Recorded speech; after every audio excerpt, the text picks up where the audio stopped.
नमस्कार दोस्तों। आज आपका भाई एक बार पुनः आप सबके बीच में आया है।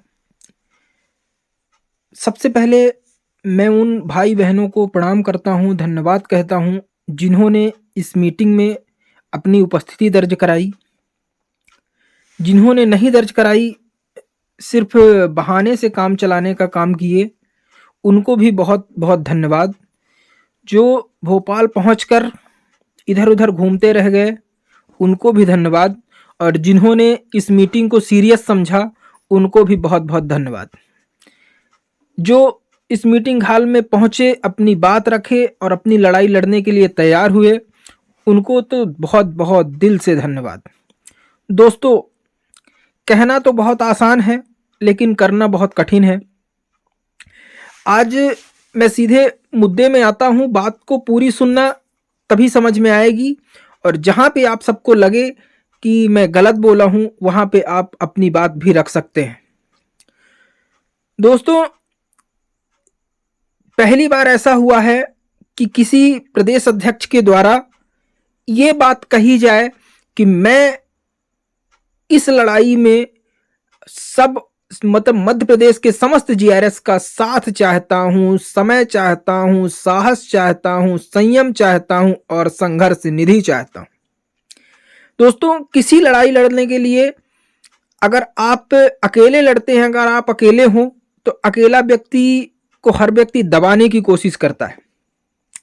लेकिन अगर वैसी लड़ाई में अगर आप इकट्ठे हो या आप भीड़ में हो, तो आपकी ताकत दुगनी नहीं चौगुनी हो जाती है। दोस्तों, अगर किसी लीडर को लड़ना है, तो उसके लिए सबसे पहले उसको अपने साथियों का साथ चाहिए, फिर साथियों का साहस चाहिए, साथियों के अंदर धैर्य चाहिए, संयम चाहिए और उस लड़ाई को सुचारू रूप से चलाने के लिए संघर्ष निधि चाहिए। बिना पैसे के कुछ नहीं होता, ये आप भी जानते हैं, हम भी जानते हैं और मध्य प्रदेश के समस्त जीआरएस जानते हैं। दोस्तों, आप खुद समझदार हैं, पढ़े लिखे मध्य प्रदेश के सबसे योग्य कर्मचारी हैं। आपको पता है कि अगर अपने को मीटिंग भी जाना होता है, तो उसके लिए भी जब तक अपन गाड़ी में पेट्रोल नहीं डलाते हैं, तो नहीं जा पाते हैं। उसी तरीके से अगर आपको संगठन पे भरोसा है, संगठन के साथ लड़ना चाहते हैं, अपने हित के लड़ना चाहते हैं, अपने घर परिवार के लिए लड़ना चाहते हैं, तो 500 रुपए संघर्ष निधि मेरे हिसाब से कुछ मायने नहीं रखती। मध्य प्रदेश के जितने जीआरएस अभी मध्य प्रदेश से भोपाल गए थे, उनको पता है कि भोपाल जाते हैं तो कितने रुपए का खर्च होता है। अकेला खर्च अगर आप अनुमान लगा लेते हैं कि अकेले व्यक्ति का इतना खर्च होता है, तो जो व्यक्ति संगठन चलाएगा, जो व्यक्ति संगठन के लिए लड़ेगा, जो व्यक्ति संगठन के लिए रेंगेगा, बात करेगा, उसका कितना खर्च होगा। ये भी पता है कि चाहे कोई भी अध्यक्ष हो, वो भी 18,000 पाता है, हम भी 18,000 पाते हैं, हर कोई 18,000 पाता है। 18,000 में किसी का कुछ नहीं होने वाला है। एक उस दिन के भाषण में भाई रितेश तिवारी ने बहुत सही बात कही। ये मध्य प्रदेश के समस्त जीआरएस जिनको अपना भविष्य खतरे में दिखता है, उनको समझना चाहिए कि एक पहला अध्यक्ष मध्य प्रदेश का ऐसा रितेश तिवारी तैयार हुआ है जो कहता है कि मैं हड़ताल करूंगा, 100% हड़ताल करूंगा, मैं आपके साथ लड़ूंगा और मैं अपना 100 रुपए के स्टाम्प में लिखित दूंगा। मध्य प्रदेश का जो भी जीआरएस उनके पास जाए, जिनको भरोसा नहीं है, उनसे 100 रुपए की स्टाम्प में लिखित ले ले कि जब तक मैं परिणाम तक नहीं पहुंच जाऊंगा, तब तक मैं अपनी हड़ताल समाप्त करके भागूंगा नहीं। ऐसा कोई पहला अध्यक्ष हुआ है मध्य प्रदेश के अंदर जो अपनी बात इस तरीके से लिखित के रूप में देना चाहता है और देने को तैयार है। दोस्तों, ये अपने हक की लड़ाई है, अपने अधिकार की लड़ाई है, अपने लिए लड़ाई है। तो मैं तो ये कहता हूं कि रितेश भाई ने ये कहा है कि मुझे मध्य प्रदेश के 200 रोजगार सहायक, ये 200 जनपद से हमको, या 200 पंचायतें, 313 ब्लॉक में 200 ब्लॉक अगर मुझे लिखित में दे देता है कि मैं हड़ताल के साथ हूं। अरे मैं तो कहता हूं अपने हक के लिए 313 का 313 को देना चाहिए।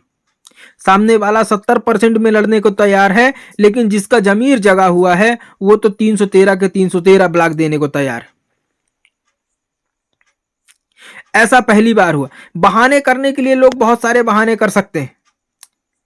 आप सभी ने, मध्य प्रदेश के समस्त जीआरएस भाइयों ने देखा कि एक बड़ा दिल दिखाते हुए आदरणीय रितेश भाई के द्वारा रोशन लाल जी को पर्सनल एक तरीके से उनकी पूरी टीम को निमंत्रण दिया गया, लेकिन उनके द्वारा निमंत्रण को ठुकराया गया।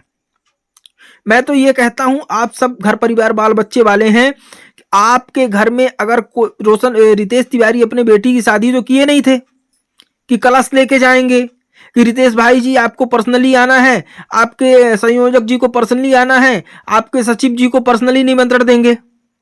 मैं तो ये कहता हूं कि आपके घर में अगर आपके बब्बा हैं तो आपके बब्बा घर के मुखिया हैं। आपके घर में किसी का निमंत्रण कार्ड आता है तो बब्बा के नाम से आता है, आप सब उस निमंत्रण में पहुंचते हैं। आप प्रदेश अध्यक्ष संगठन बनाए हैं, आप उस संगठन के मुखिया हैं, और मुखिया का मतलब होता है कि मुखिया जो निर्णय करता है वो सर्वमान्य होता है। तो आपको निर्णय लेना चाहिए, आपको अपनी टीम से बात करना चाहिए कि अपने हित की लड़ाई है या नहीं है। राजनीतिक कुर्सी छोड़ के मध्य प्रदेश के समस्त जीआरएस का भला सोचकर आपको इस बारे में सोचना चाहिए कि अपनी भलाई किस में है और किस में नहीं है। ठीक है, आपकी आदत है विरोध करने की, मुझे पता है, और मध्य प्रदेश के समस्त जीआरएस भाइयों को पता है कि आप विरोध करोगे 100%। लेकिन मैं मध्य प्रदेश के जीआरएस भाइयों से कहना चाहता हूं कि इस बार आपको किसी के बहकावे में आने की जरूरत नहीं है। आपको आपका भविष्य दिखता है। अभी इतने साथियों की मृत्यु हुई, किसी को 5 रुपए नहीं मिले, और कोई नहीं जानता कि अपनी जिंदगी कितने दिन के लिए है। कल को घर के परिवार वाले भी कोस कर जाते हैं कि इतने साल कमाया, 5 रुपए नहीं बचा पाया। कम से कम मरने के बाद तो अपने घर परिवार को, अपनी आत्मा को गाली मत दिलवाओ। मैं तो यही कहूंगा, किसी के बहकावे में मत आओ। 313 ब्लॉक है, 313 ब्लॉक मिलकर इस हड़ताल में, इस अभियान में, इस महाकुंभ में अपनी आहुति देना चाहिए। रही बात संघर्ष निधि की, दोस्तों, सामने वाला व्यक्ति कहता है कि उज्जैन से लेकर भोपाल तक जो भी किलोमीटर है, 200 किलोमीटर है, उसकी पदयात्रा निकालना है। मैं कहता हूं कि अगर आप उज्जैन से लेकर भोपाल तक अकेले की पदयात्रा निकालेंगे तो कितने दिन में पहुंचेंगी? क्या आप कहीं पे खाएंगे नहीं? क्या आप कहीं पानी नहीं पिएंगे? क्या आप कहीं रुकेंगे नहीं? तो उसके लिए आपको संघर्ष निधि देना चाहिए। आपको अपने खाने, अपने रुकने, आपके लिए संघर्ष निधि देना चाहिए। इसके बाद सद्बुद्धि यज्ञ करेगा कोई व्यक्ति तो उसमें खर्च लगेगा, उसके लिए देना चाहिए। कोई भी व्यक्ति, वो रितेश तिवारी अपने मां बाप को भागवत तो सुना नहीं रहा कि भागवत सुनाएगा। प्रदेश अध्यक्ष होने के नाते अगर सद्बुद्धि यज्ञ करेगा तो अपने भलाई के लिए कर रहा, तो उसके लिए संघर्ष निधि देना चाहिए।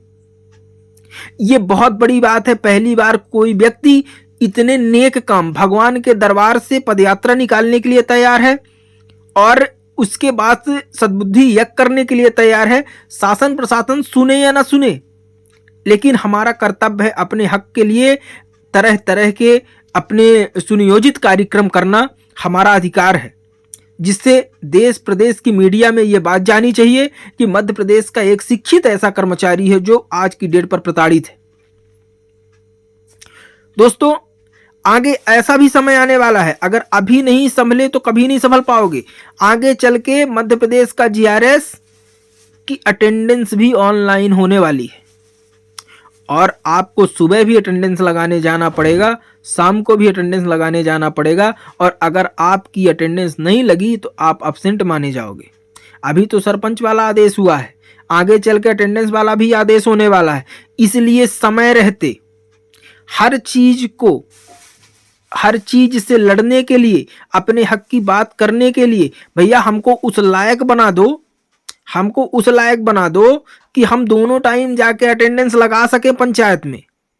हमारा भी टीएडीए होना चाहिए, हमारा भी मानदेय होना चाहिए, हमारा भी ग्रेजुटी होनी चाहिए, हमारा भी भत्ता कटना चाहिए। एक बार नहीं, दिन में आप 5 बार अटेंडेंस लगवाओ ना, जितनी बार जाएं उतनी बार का पैसा दो ना। इसके लिए लड़ाई लड़ना है, अपने घर, अपने परिवार, अपने हक के लिए लड़ाई लड़ना है।